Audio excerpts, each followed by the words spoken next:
దగ్గర నుంచి ఇప్పటి వరకు నా చెల్లెలెప్పుడు నా మీద ప్రేమ చూపించిందే కానీ ఏ రోజు కోపం చూపించలేదు. అలాంటిది నా చెల్లెలు ఈ రోజు నన్ను అసహించుకునేలా చూసింది, నన్ను అపార్థం చేసుకుంది.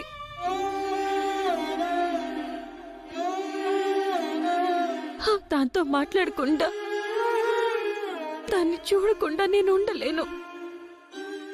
భగవంతుడా, త్వరగా నా చెల్లెలు నన్ను అర్థం చేసుకునేలా చెయ్యి.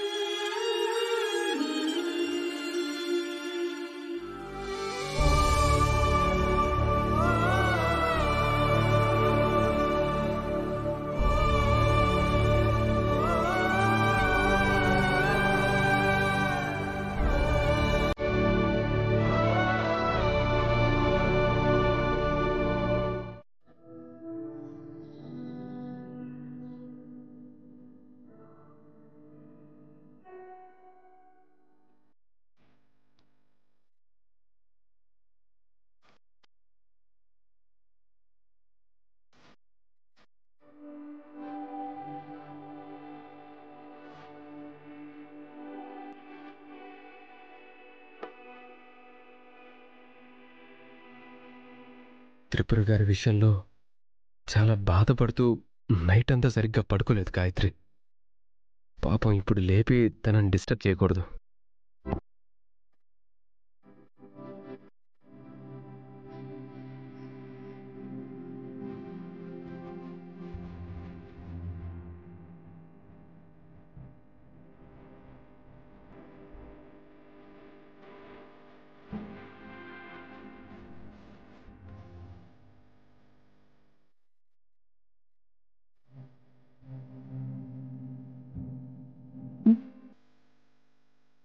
ఈయన రెడీ అయి వెళ్ళిపోయినట్టున్నారే, అస్సలు మెలకువే రాలేదు.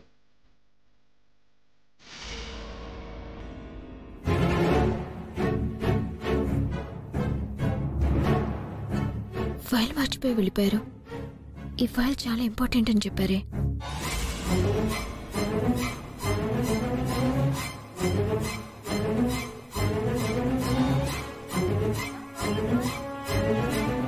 ఏంటినా ఫోన్ లిఫ్ట్ చేయట్లేదు?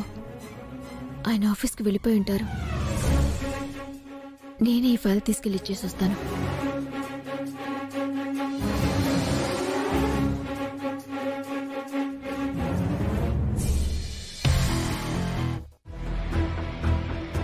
ఏంటండి ఇది? మావాడి జాబ్ పొజిషన్ మారింది కానీ మా రిలేషన్ మారలేదు. వెంటనే మావాడికి కావాల్సినంత డబ్బు అడ్వాన్స్గా ఇవ్వండి. గుర్తుంచుకోండి, మా కంపెనీకి వన్ ఆఫ్ ద ఓనర్ వీడు. సారీ సార్, ఎవ్వరికి ఏ అడ్వాన్స్లు ఇవ్వడానికి వీల్లేదు అని పెద్దావిడ ఆర్డర్ సార్.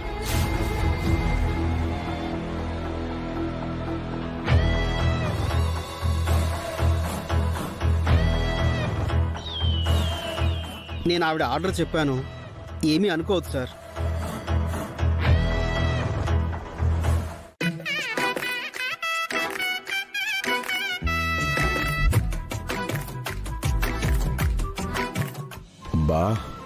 బామ్మ మరి స్ట్రిక్ట్ రూల్స్ పాస్ చేసేసిందిరా. ఇంతకీ సార్కి మనీ ఎంత నీడుందో?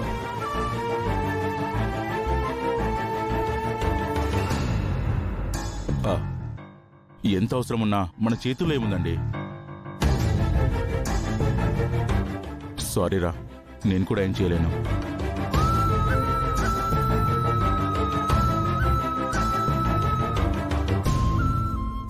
ఆడిటర్ గారు, మీ పని మీరు చూసుకోండి. Okay sir.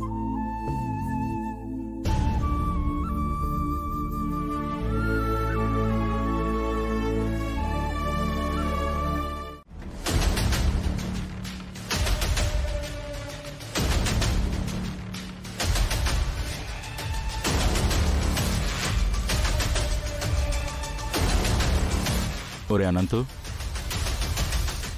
నిన్నిలా చూడలేకపోతున్నాను రా.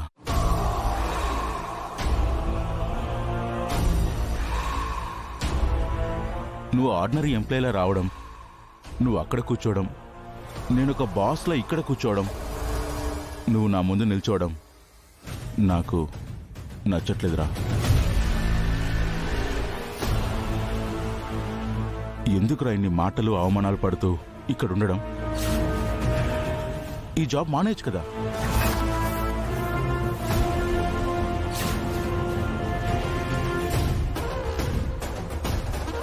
నీ క్వాలిఫికేషన్కి ఏదైనా మంచి జాబ్ వస్తుంది కదా,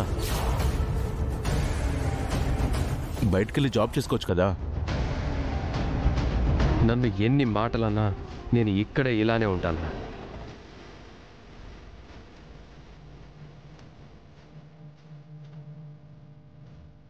ఎందుకంటే నేను ఇదంతా బాల అన్నయ్య కోసం చేస్తున్నాను.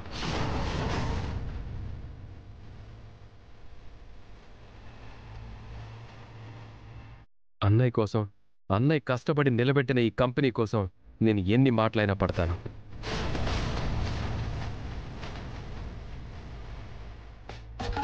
ఎండీగా కూర్చోవలసిన నా భర్త సాధారణ ఉద్యోగి అయిపోయారు.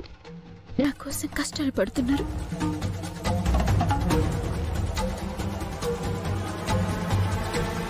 సరేరా, నాకు ఇప్పుడు ఫైల్స్ చూసే మూడు లేదు.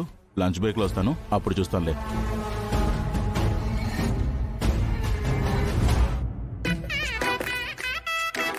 తీసుకో.